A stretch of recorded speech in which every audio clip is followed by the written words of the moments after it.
how to buy Pundi X Labs token. So this token came under the symbol of Pundi X. Now before we start, this is not financial advice, I'm not professional or economic expert, so before investing in any project that you find on my channel, please do your own research. Now also there is a referral code down in the description. You can get free money rewards on crypto with the best referral code. Simply scroll below, find your account, enjoy the benefits, check them out in the description. Now before going on by this token, make sure to check the X account and keep following the updates about this token.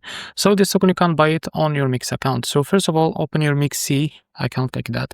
Now if you don't have an account on MEXC, go down the description and you will be able to find the referral link and create an account on MEXC to benefit from rewards and fund your account in some city. Now after that, what you need to do in the search bar, now type like that Pundi X. So after you find this, now click on the spot under it, this pair that you have of USDT. Now click on it.